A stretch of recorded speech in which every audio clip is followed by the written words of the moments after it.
Change is the law of life. And those who look only to the past or the present are certain to miss the future.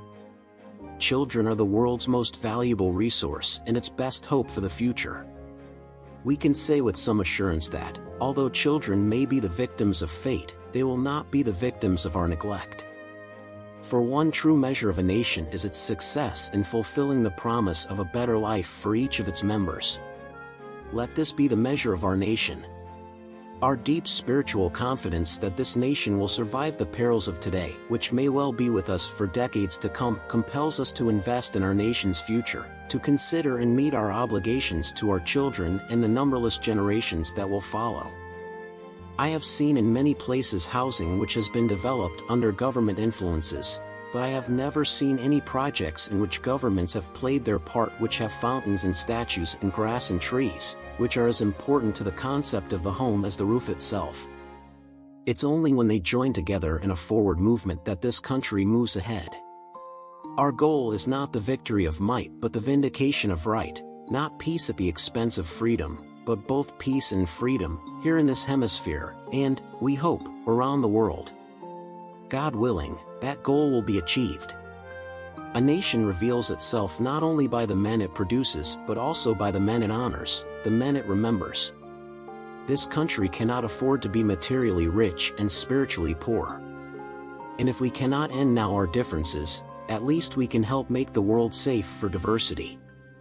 For, in the final analysis, our most basic common link is that we all inhabit this small planet. We all breathe the same air. We all cherish our children's future. And we are all mortal.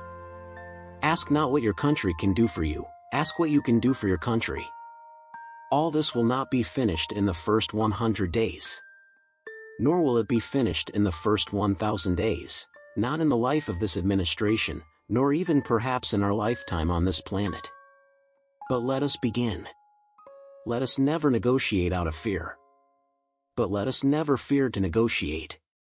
What really counts is not the immediate act of courage or of valor, but those who bear the struggle day in and day out, not the sunshine patriots but those who are willing to stand for a long period of time.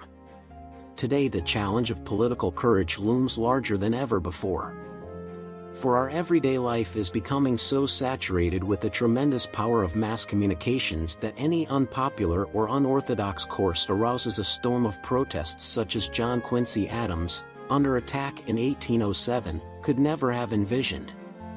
Our political life is becoming so expensive, so mechanized and so dominated by professional politicians and public relations men that the idealist who dreams of independent statesmanship is rudely awakened by the necessities of election and accomplishment.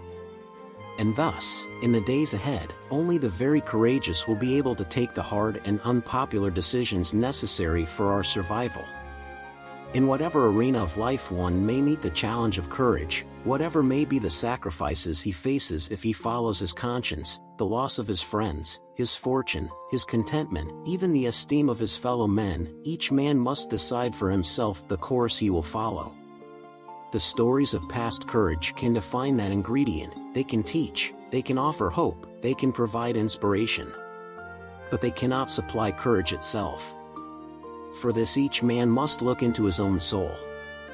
Let us not despair but act. Let us not seek the Republican answer or the Democratic answer but the right answer.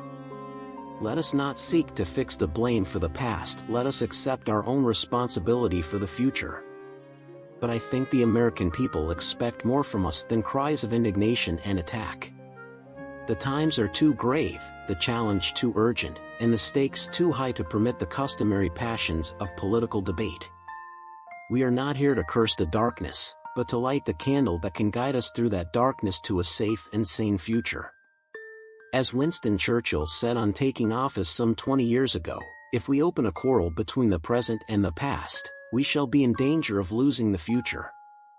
When at some future date the high court of history sits in judgment on each of us, our success or failure will be measured by the answers to 4 questions. First, were we truly men of courage? Secondly, were we truly men of judgment? Third, were we truly men of integrity? Finally, were we truly men of dedication? Victory has 100 fathers and defeat is an orphan. Increased responsibility goes with increased ability, for of those to whom much is given, much is required.